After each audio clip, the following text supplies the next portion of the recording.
Are you sitting comfortably? Then we'll begin.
Well, hello again there, friends on podcast land, and welcome to episode 164 of There's Still Time, the AFTN podcast. I'm your host, Michael McCall, and once again I'm flying solo, not because we don't want to have Steve or any of the other guests on the podcast, but we're enjoying a well-deserved week's break down the Oregon coast, where we're going to bring you two conference calls from two very important men in Canadian soccer. Whitecaps head coach Carl Robinson and CSA president, not to mention CONCACAF president, Victor Montagliani. So Robbo and Victor will be covering a lot of the main talking points around the Whitecaps and the Canadian national team just now. And we're going to kick things off with the Caps. It's been a very, very successful week for the Whitecaps. They're in the middle of a 3-game road trip, headed off to Columbus where they got 3 points on Saturday. Not a fantastic performance, not a fantastic game.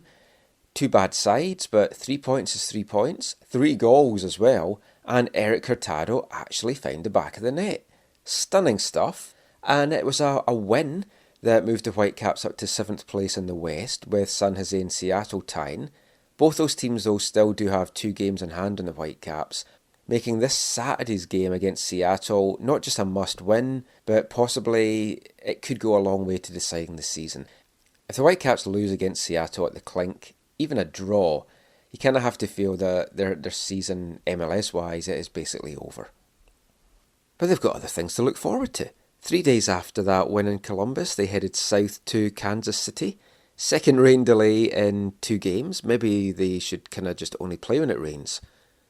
And another victory, this time in Champions League action, and a very historic night on a number of factors. One, it was the Whitecaps winning their Champions League group for the first time, qualifying for the knockout stages for the first time, and also Alphonso Davies' first team goal. So a lot of pluses in the last couple of days. Is it enough to kind of turn the Whitecaps season around? If the Whitecaps finish the season not in the MLS playoffs, but having won the Champions League group, would that be deemed as a successful season? That was one of the things I asked Robbo on the conference call, as you'll hear. We also talked a little bit about what the Whitecaps' preseason plans might be, some exciting news coming out of that, and a lot of talk about the Seattle game this coming weekend and just what it means to the Whitecaps season and just a few things around that. So it's myself, Mark Weber, Ed Willis from the Province, Peter Shad as well, Josh Clipperton from Canadian Press. So without any further ado, let's just bring you Roll's press conference now, from Thursday the 15th of September, looking at everything Whitecaps.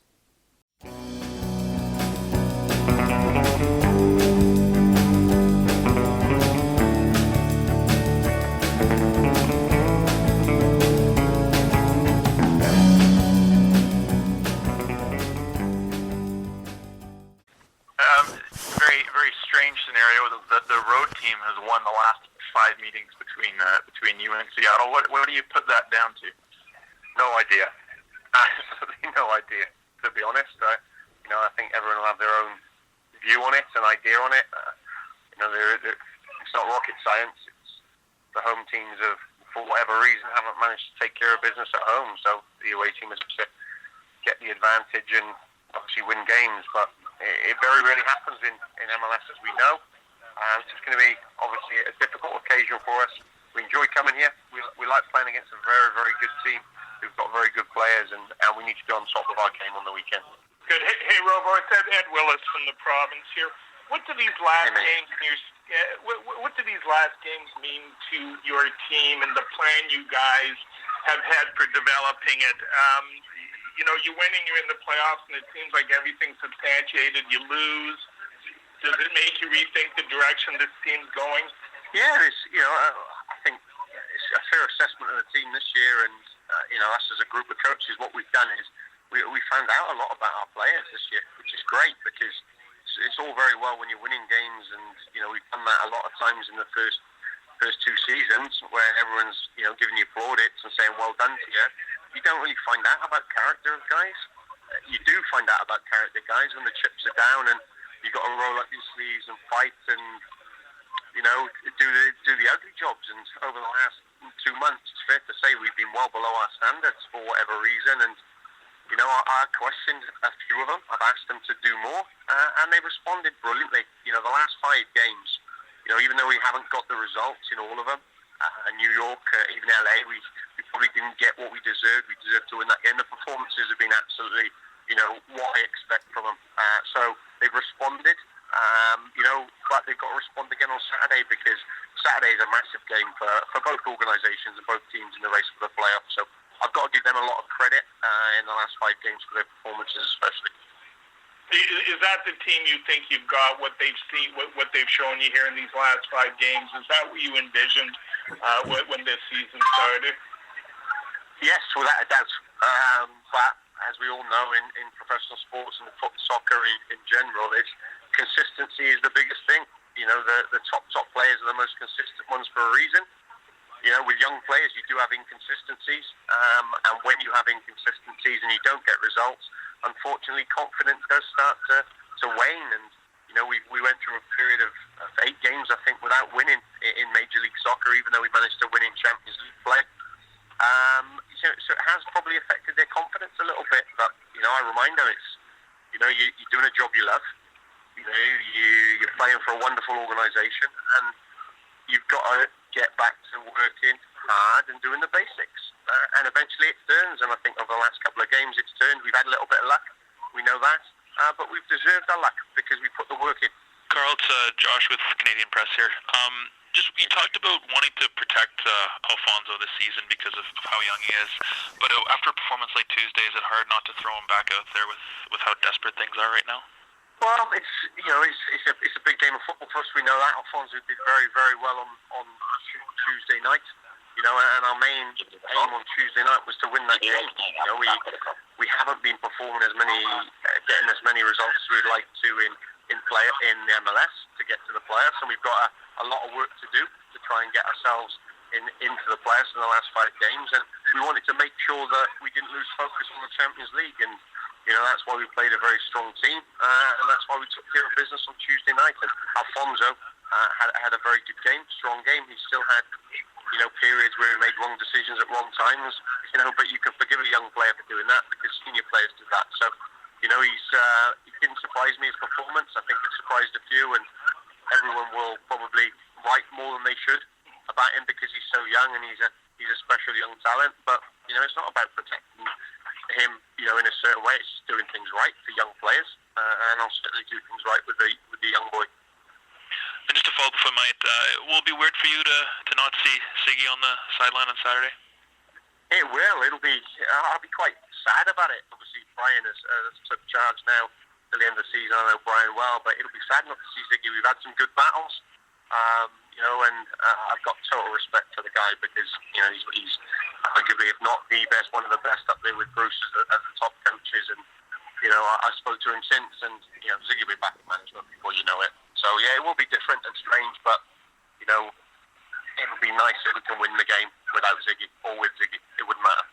Just to go back to Tuesday night, what does qualifying for the knockout stage of the Champions League mean to the club? And if the club ended up not being in the playoffs, but you have reached the knockout stage, would you deem that as a successful season? Well, I think it's open to interpretation. To be honest, Michael, it's at the start of the season we always set out our goals. I set out one goals personally, and we want to qualify for the playoffs, and we want to try and win the Canadian Championship, and we want to qualify for the Champions League. And last year we managed to do 2 out of the 3, by winning the Canadian Championship and qualifying for the playoffs and securing a home playoff tie. And obviously, I got criticised maybe in certain quarters for not having to go at the Champions League. And you review the season and you look at what you could do better. This year, I tried to strengthen the squad in certain areas, and I believed I did. And as the season's gone along, we haven't performed to the levels that I would have liked or we would require to be at this club, for a number of reasons. So, we've reassessed it as the season's gone along. We've still got a lot of work to do to get in the playoffs. We've still got a great chance. If we can get a result on Saturday, we know it's a massive game. We were heartbroken with the loss against Toronto in the Canadian Championship, but I don't think you can do anything. You can do all the planning in the world, but you can't legislate for a mistake in the 94th minute. So we had to, take that on the chin and take a little bit of criticism from that, rightly so, because we weren't able to, even though we won the game, to lift the trophy and win the cup. So we knew we weren't going to be in the Champions League next year. So then my focus did switch a little bit, and I said, we want to achieve a first for the club in the Champions League, because Champions League football is different. If you manage to get a Mexican team or someone like that, and we need to make sure that we did come out of this season as partly successful, and that's why it did shift a little bit. Make no doubt about it, our main focus is playoffs, without a doubt, and we're going to have a right go at those in the next 5 games. But it's a clear direction that we wanted to qualify for the Champions League as well, which is why obviously we put strong teams out in these games to try and win these games. And I know it's quite a way away, but I know you also like to plan ahead.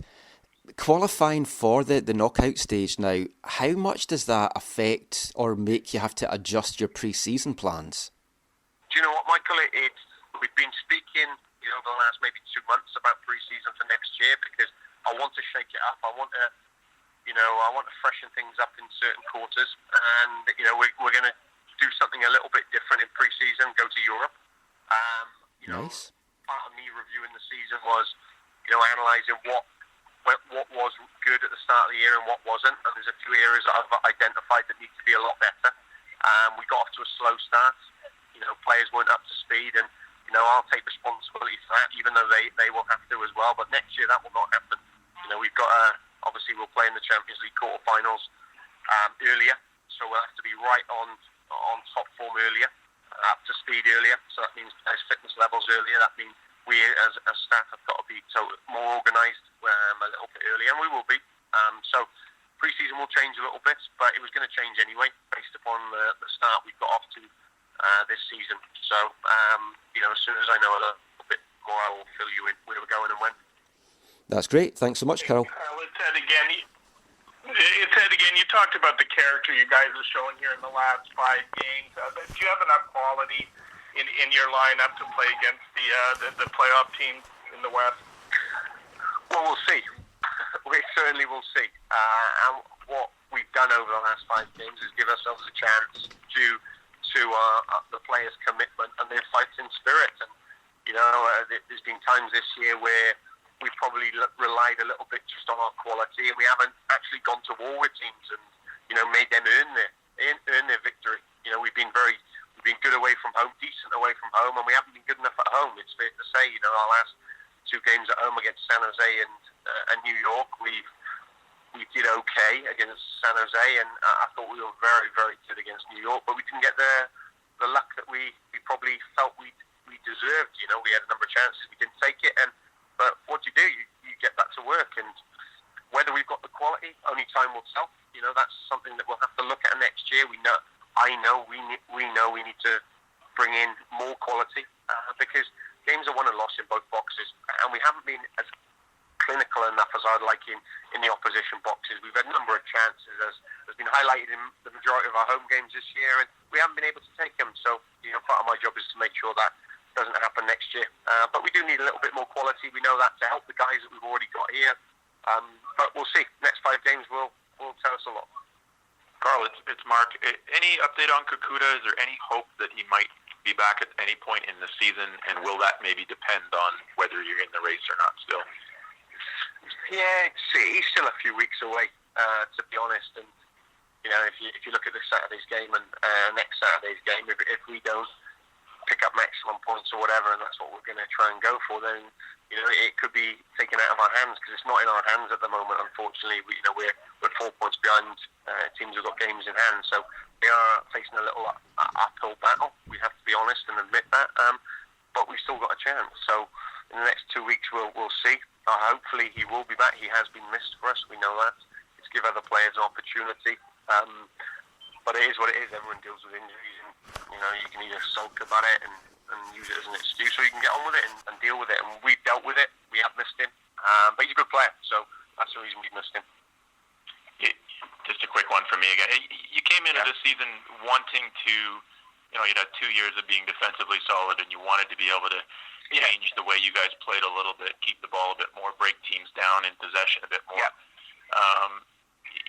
I'm not suggesting you've abandoned that, but you've had success lately, with 35% possession games and back on the counter.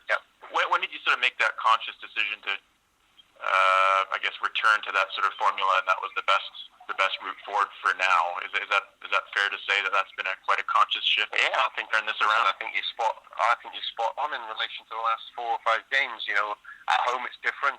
Obviously, teams like to sit in against us, but away from home, our success last year was based upon being hard to break down and counter-attacking very quickly. The team that won MLS last year is a very good counter-attacking team. We know that, and we got our results last year because we counter-attacked teams very quickly. And we all want to play possession-based football. We know that. We all want to dominate games. We know that, but it doesn't happen, and we weren't getting results. And in the games that we've analysed this year, we had 50-odd 5% possession. We were having more of the ball, we were having more of the shots, but we were losing games. And there had to be a slight adjustment, and there was a slight adjustment. That we said, listen, guys, let's just we've got to give ourselves a fighting chance by getting back to basics and doing what the personnel allow us to. Losing Kakuta, obviously, and losing Octavio Rivero halfway through the year, we had to change the style a little bit based upon personnel. But what we've done is we've gone back to basics, and we've put in personnel. We've got players up to speed, and players are back in form now, who are able to counter-attack very quickly, because the league away from home especially is a counter-attacking league. So that's something we'll need to look at next year as well, because losing players, key players at key times, with the characteristics they had, we hadn't probably got the personnel right to replace them.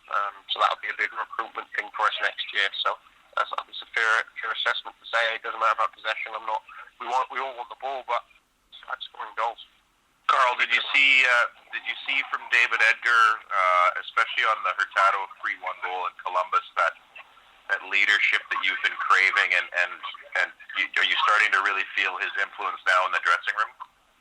I am, without a doubt. Yeah, I thought he was outstanding. I really did. Him and Kendall in Columbus, and then Kendall and Timmy in KC. I thought they were very, very strong performances, and that's something that we were doing week in, week out last year. And you can look into all the reasons why we are where we are. Whether it's we've missed a number of chances we haven't taken, and whether we've made individual errors at wrong times. We're 4 points out of a playoff spot, and we know we've messed up a number of times this year. And it's not one individual; it's a number of individuals. When you fix one hole, another one seems to appear, and sometimes that happens, but we'll be better for it next year, without a doubt. I'll learn a lot. I'll learn a lot from myself. Me and my coaches will learn a lot, and we'll learn a lot about our character of our team. And David coming in, Giles coming in, Marcel coming in. It's not just based upon a quick fix. It was based upon I felt we needed something a little bit different in the locker room, because you do need leaders to step up. Not when times are good, when times are tough. And we've certainly been going through a tough time. But the players will learn from it, make no doubt about it, and we'll be better for it. So David deserves a lot of credit for that, yes. It's Mark again, Carl. Just because you brought up the preseason, I think it's quite interesting. What is it that you felt was lacking? Was it the quality of competition that you want to be higher in those games? Well, I can't say that, because we're playing against MLS teams. I think what bugged me was we played 2 Canadian teams in the last 2 years, and we've lost both times. And that really bugs me, because against Toronto 2 years ago, we played exceptionally well, and we were done by their designated players. I think that's fair to say. We got caught on that, and Against Montreal this first game of this season, we got done on individual mistakes between my goalkeeper and my centre back twice. I said so. I just feel that everyone's trying to get up to speed, and when you play in pre-season and when you play games, especially the early games, that you're playing against players that are also not fit, and you're able to maybe coast games based upon you being 60-70% fit and them being 60-70% fit. What I need, well, especially now we're in the Champions League, is I need my players, if they're 60-70% fit, to be playing against players that are 100% fit, because it's harder for them, and we need to get up to speed a lot quicker. I don't think we have this year, so that's what it's based upon. It's not based on other MLS teams. It's just trying to gain a small advantage where we can. And if we go to Europe, we know that those players are going to be 100% fit when we play them in January. So, which we'll need, because our games come in February, start of February, or end of February and start of March. Just on Ladero, Carl, how has Seattle changed with him, and how much of a challenge? Obviously, with Clint, I guess he becomes the focus. But what struck you about him, and what kind of job do you have to do on him on Saturday? Well, we have to do a very good job on him. We know he's a top player. You're not one of the best players in the Copa Sudamerica for nothing. They've invested heavily in him. We know that, and he's a key player. He makes them tip. They've been better since he's been in, and we're going to have to be right on our game to make sure that he doesn't have a major influence in the game. What I would say as well is, with regards to Clint, it's good to see him back on the training field. I think it's important that sometimes it's all about football, but in this case it's not all about football. It's important that he's healthy, and he's good to see him back, whether he plays or not. In this game or the rest of the season, his health is the most important for him. And as the manager and the club and the organisation, we send our well wishes to him and hope he's back soon.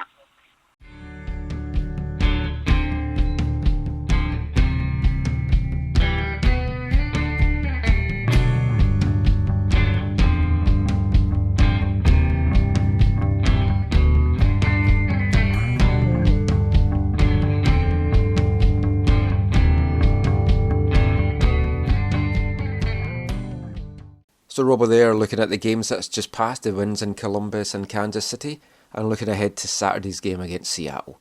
Big game on Saturday. Whitecaps' first game of the afternoon, kicking off at 1 p.m. A win will give them a 4-point cushion over Seattle, who will still have 2 games in hand. Also brings them within 1 point of Portland Timbers, and puts extra pressure there on Portland to try and get the job done. It does still look a tough ask for the Whitecaps to get into the playoff places and do something in the postseason. But as we keep saying, 4 of these last 5 games are against teams that are either above them or just below them in this playoff chase. 2 against Seattle, 1 against Portland, 1 against San Jose. Saturday's definitely a must-win game. We'll see if the players are up for it. If they're not, no excuse for that at all. And the other interesting snippet to come out of there was me asking Carol about how qualifying for the knockout stage of the Champions League is going to affect the Whitecaps' pre-season plans, because we knew that they weren't going to be able to go down to Portland again for the tournament because the first leg of the quarterfinals is going to clash with that week. But as Robbo revealed there, his plan was always to move away from that, and they're going to be heading to Europe. Will that just be the UK? Will it be some warmer climes as well? You kind of have to feel that they might want to go somewhere like Spain, Cyprus. I'd love to go back to Cyprus. Had a week's holiday there. Wonderful country. Would really recommend that to everyone.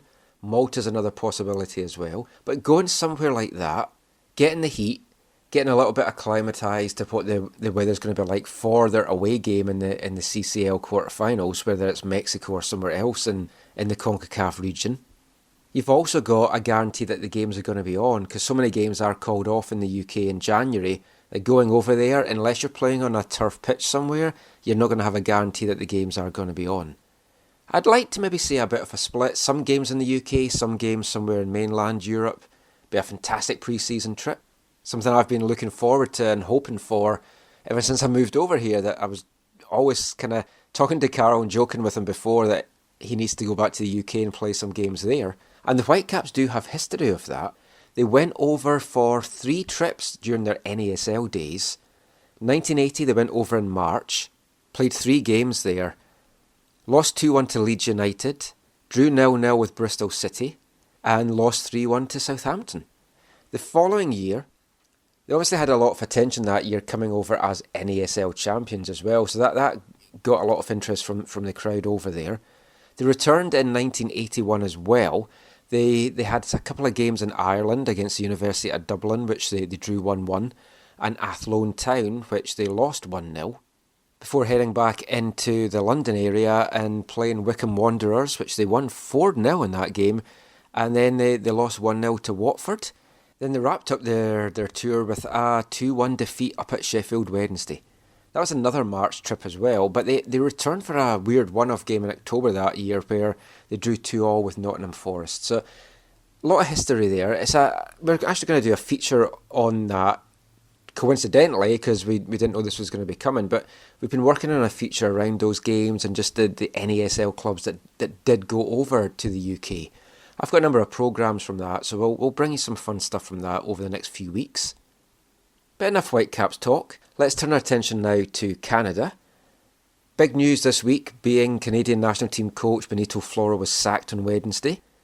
CSA and CONCACAF President Victor Montagliani gave a conference call to break that news and just talk about the search for the new coach and kind of look over some of the things that maybe went wrong with the World Cup qualifying campaign. Canada bowed out yet again before reaching the hex. Haven't reached the hex since the qualification cycle for the 1998 World Cup.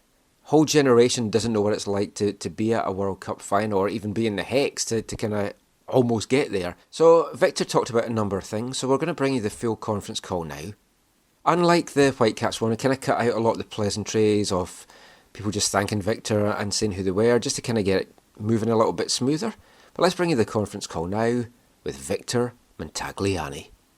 In a time when hats were hats, I had no Canadian flag, just a sign of Dave and Roger, too scared to purchase larger. When I walk through the Clyde Valley, in the shadow of fiery Jack, power, fear no evil, wrapped in the Canadian flag.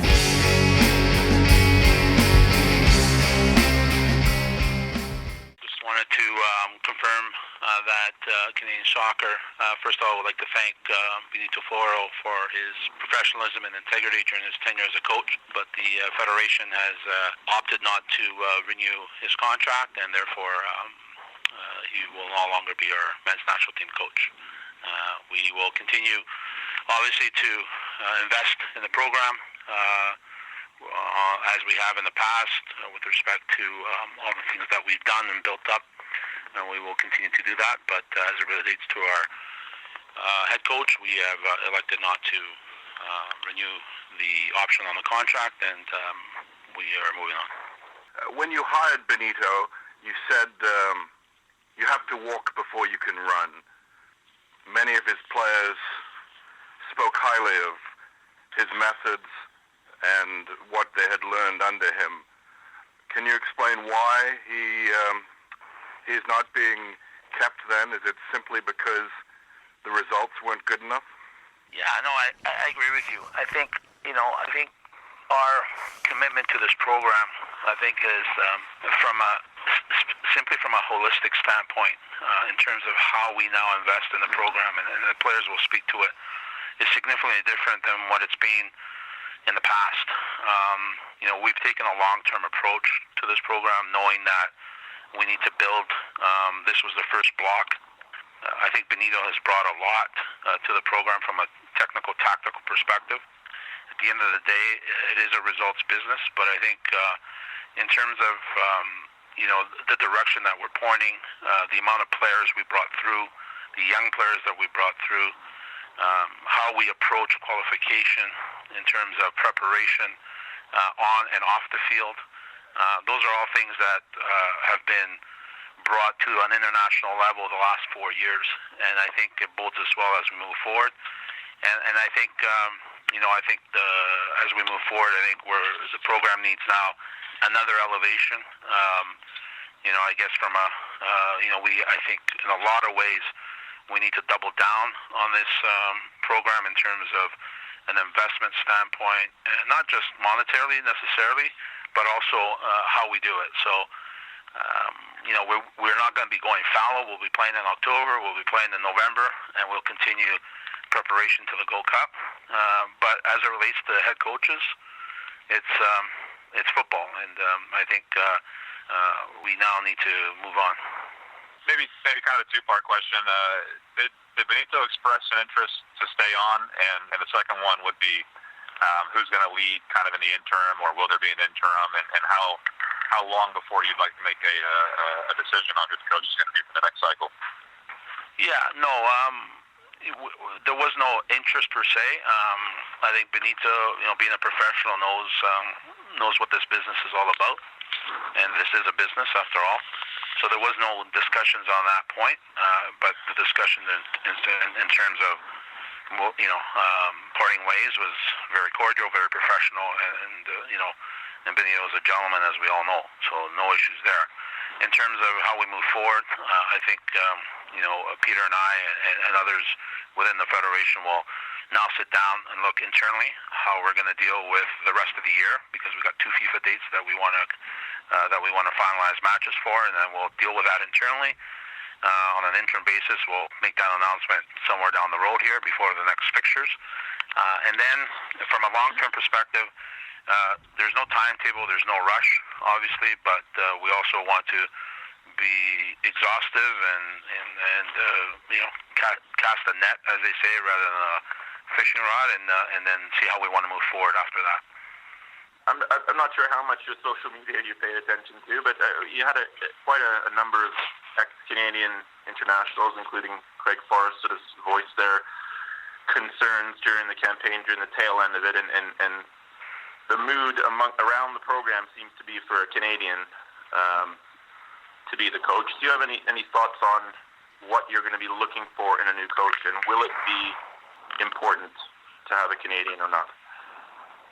Well, listen, I mean, first and foremost, other than the head coach, the majority of our staff was Canadian, and it has been. So, but even as we did before, we didn't exclude any nationality in our last search, and we're not going to exclude any nationality, especially our own, with respect to the next search. So, I think you have to keep open-minded.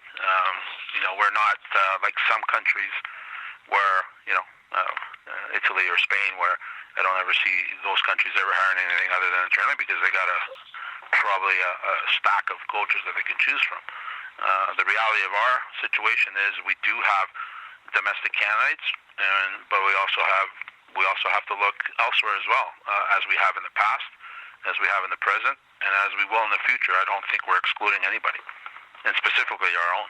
Victor, obviously it's results-oriented business, but there seems to be a fair number of stories, substantiated or not, where some of the decisions were at question, and some thought maybe there were personality conflicts. Can you speak to that at all? I can't speak to anything specific there. I think anytime a coach is not successful, you're going to question decisions. No different than any team, whether it's national team or club team.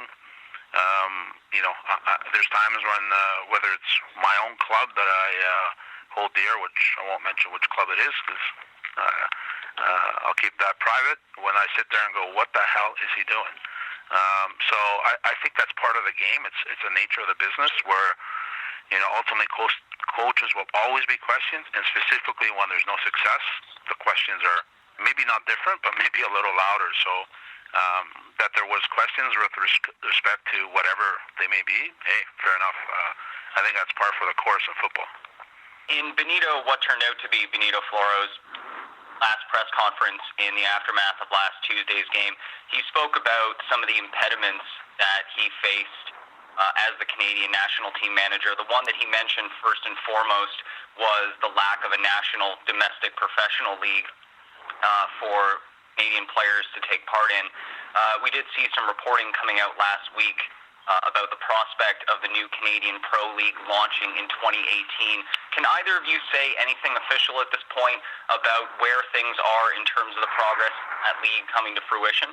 I think I think we've been very clear, whether it's Peter or I, on any time we've been asked this question, that we're committed to the project that we started probably a year ago on this. Our board is committed to it. We're very pleased with the progress and the process as well. I think when there is details that need to be announced that I think we can share with yourselves or with the general public, we will share that. But I think as of now we're committed to the project, and we're actually quite pleased with the progress and the process, and we'll continue on that vein. A little shifting topic slightly. About Canadians as internationals for American MLS teams. Tony Fonseca was talking in August, maybe a big movement is about to happen, but then you probably saw The Guardian, I think it's yesterday, where Victor is talking about the glass ceiling, and the issue is frustratingly so. And then there's also, it's not quoted, but about blocking the Canadian MLS teams from playing in the league. What's the situation in general right now? So just to clarify, yeah, that's an issue that obviously we picked up probably 4 years ago. We've been dealing with the league. We're expecting a decision announcement by the end of this season. I think we've been consistent in that, by the end of the MLS season, in terms of a solution to that issue. We're still on target. I think the Guardian issue relates to a frustration that I think we have, that we want to get this done obviously sooner than later, and I think it was reflective of that, and I think it's important that we finalize and resolve that issue so that the partners, this part of the world is quite unique. Whether we like it or not, we always try to compare it to our mother countries, wherever we're from, but the reality is that the North American soccer market is quite unique, and I think we need to deal with that. And unfortunately, some of the things that have been inherited in the North American soccer market, like this issue that we're talking about, need to be resolved. There's a lot of other issues that need to be resolved, whether it be FIFA dates and some of the other things that we always talk about. And slowly but surely those are happening, but this is obviously a key component for us from an equity standpoint. And what's your confidence level? High. And then in terms of The Guardian, it's not quoted, but it's stated. Are you planning to block the three? No, so just to clarify that, I think it was paraphrased. I mean, what the question was put to me in the, quite a long interview, and I think it's Sean, his name, he did an excellent job. I know he's got an excellent reputation. I think the question was, how does sanctioning work? And so I wanted to be clear that any football that's played in this country needs to be sanctioned, no different than any other country, needs to be sanctioned by a national federation. And we have the ultimate authority to sanction or not, or desanction, as we have with some other leagues in the past leagues. And U.S. Soccer has that right. And if you remember, I think 3-4 years ago, there was issues between U.S. Soccer and the ASL, and they were ultimately resolved. So a national federation has all those rights. And so I just wanted to clarify that we have those rights. So that comment wasn't made as a threat or anything. It was just to clarify what authority a national body has. Okay, and then to wrap it up and not take too much time, your confidence is high that Canadians will be domestics on American teams next season? My confidence is high that we will resolve that issue, yeah. In terms of exactly how it will roll out, you'll see that in the rollout, but I'm confident that we will have a solution to that issue. Okay, thank you. Gavin? Thanks, Richard. Victor, you talked to a lot of players, and they said the progress under Benito may not have been evident on the field, but there was off the field. But if you look at the results, it's been the same, out in the same stage, not advancing in the Gold Cup. Where was the progress made? I think we faced this. Ironically, we faced it with our with our women's program as well after 2-11, where the progress was made, but it wasn't externalized. And then we've obviously broken through that glass ceiling of results the last 2 times. And the reality is, a program like ours that needs to, has been, I'm not even sure rebuilding. I think it's been building because, everybody wants to refer back to the 80s, but football is significantly different than it was back then, especially in CONCACAF, where countries, even the qualification itself, now you have 4 rounds of qualification. Back in the 80s, there was only 8 teams that try to qualify. So, things are significantly different. So I think, some of the things that I alluded to early on in the call were were evident in terms of the progress we've made, in terms of how we approach the program, how camps are run from a professional standpoint in terms of, what the day-to-day is. And so, the difference was palpable in terms of the difference, in terms of the level of professionalism in that. And I think that's what the players were feeling, and the players were very cognizant of the commitment that the Federation has made in the program. And I think, when you talk to players that played in the program in years gone by and the players that play in it now, I guess that, I'd equate it to, we've gone from a 3-star hotel to a 5-star hotel in terms of how we prepare, how we treat the players, how we treat the staff, how we prepare for whatever it is. Ultimately, it's a results business, and we didn't get the result that we wanted, which was to get to the Hex, which was our goal from day one. But the reality is that you can't abandon the process that we've started. I think you need to continue and actually increase it. And if you keep doing the right things, eventually you'll break through that glass ceiling. Victor, circling back to the comments you had about MLS and the roster rules, would those same reforms also affect NASL? Because obviously NASL has a similar roster rule set up in terms of internationals as MLS does. Yeah. Are those conversations happening with NASL as well? They're not right now because they're not exactly the same, but they will happen because once and it is a kind of a, and Steve, you probably out of anybody know them better than anybody else because I know you've covered this topic significantly and you've covered it quite well. But there seems to be this dichotomy between USL, NASL, and MLS, which is always a head scratcher in terms of how they treat that issue. So obviously, if we're going to change it for the MLS, it'll obviously be changed for NASL. Victor, I've covered a few Canadian coaches in my time, and I'm just wondering, what are you looking for in the next coach? Benito was your choice. What are you looking for? And as sort of as a follow-up to that, is every Canadian coach who doesn't make the Hex now facing a pink slip? And do you place any... It's easier to fire a coach than players. Given that you've given all these players apparently what they want, the 5-star hotel, do they share any blame in not making it to the final round of qualifying? Yeah, no, well, first of all, I think everybody needs to share in the blame. And I don't think, to the players' credit, I don't think they've shied away from putting up their hands saying that we were, that they didn't do what they needed to do in terms of from a result standpoint. I don't think you can fault the players for their attitude, their commitment, and all that. They just didn't go their way, so you can't fault them. But I think they put up their hand and they said, obviously we're all disappointed. I think we've all put up our hand. And I think what we're going to do now is see in other areas other than just hiring a coach, what are the other areas where we can improve on to make sure that we get better in those areas. And in terms of a coach, it's not a rule that you don't make the Hex or fired because it all depends on the situation. I mean, you may fire a coach before for whatever reason, I don't know, or you may keep him on. So I think every campaign, every situation is different. And in terms of a coach, I think what we need to look for is to build on the good things that have happened and continue that, and somebody that can build on that, and then bring obviously the ability to extricate from a group of players the ability to get results in certain situations. But I think it's a coach that needs to build on the positives rather than come in and just say, okay, we're going to scrap everything, because I don't think that's a healthy situation. I think you need to build on the successes that you've had, identify the areas that you need to improve on, and those are the areas you need to fix. And if I can do a quick follow-up, is a fluent command of the English language going to be part of the job description? Because, Benito, I know he speaks various languages and certainly communicated via players, but sometimes it was difficult for him to get his message across to other people.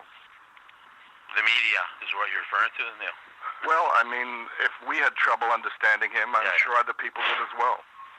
Yeah, listen, I mean, at the end of the day, the funny thing is if a coach gets a result and doesn't speak a lick of English, I'm not sure you get asked that question. The reality is, Communication is always an issue, so the key component is, do they have to have a fluent command of the English language? I'm not worried about a fluent command. Do they have to have a working ability in it? I think it's important. But, the reality is that you got to get the right person. So, is language at the top of that? I'm not sure it's at the top of it. Is it part of the process? Yeah, I think it is. Okay, good luck with it. Thank you. And I wear it for my lady, the Canadian flag, baby.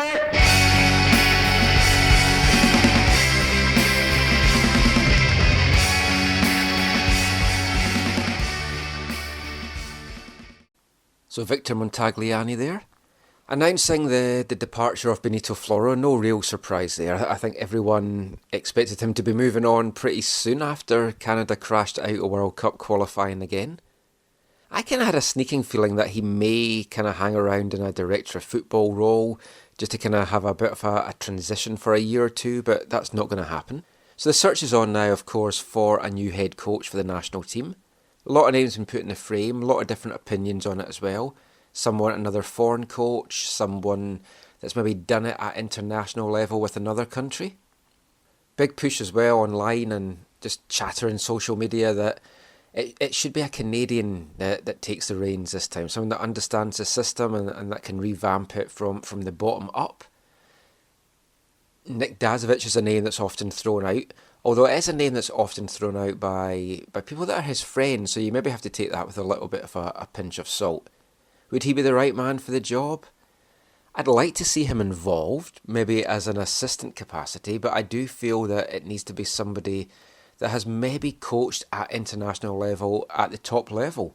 Bob Bradley's been a kind of pie-in-the-sky name that's been thrown out there. It would be an interesting one, but I do feel you need someone that's going to come in now with experience, which Floro did have, but with experience of CONCACAF and somebody who isn't going to be afraid to ruffle feathers and try and get things done, because the Canadian national team programme needs an overhaul from the bottom up. You're not going to be getting the quality players suddenly just appearing from nowhere. And obviously the Canadian Premier League, which looks like it's going to launch in 2018, that's going to have a key part to play, but you cannot rely on that alone. A lot of the top talent are still going to want to play in Europe. Floro raised an issue after the El Salvador game. He spoke about the 1,000 of impediments, which we did an article on AFTN about that. One of them not being a Canadian domestic league, the other being that he wasn't able to get his players together every time that he wanted them to. And a Canadian league is going to help that a little, but your top players are still going to be playing in leagues like MLS or leagues in Europe, and you're just not going to get those guys to get together to do what Floro wanted to do. So there's a lot of names that's going to be there. Hopefully they don't rush into this decision. There is no need for it to be a rush. We're out of qualifying now. There's no point just appointing somebody just for the sake of it. I hope this is a long, drawn-out process and they get the right man for the job. Let us know your thoughts as well. Leave messages on aftn.ca or tweet us at AFTN Canada and let us know who you feel should be the next Canadian national team coach. But that's it for this episode of the podcast. I'm going to get back to walking the dog on the beach. I'm Michael McCall. You can read our stuff AFTN away from the numbers on aftn.ca. I'm also the Whitecaps beat reporter for MLSsoccer.com and Goal.com, so read my stuff on that. And also the Western Conference reporter for USLsoccer.com. And the USL playoffs are just around the corner, so we're going to have lots of good coverage from that as well. But that's it for another episode. Thanks for listening. Thanks for being with us. Hope you've enjoyed it. And until next time, take care and mon the Caps.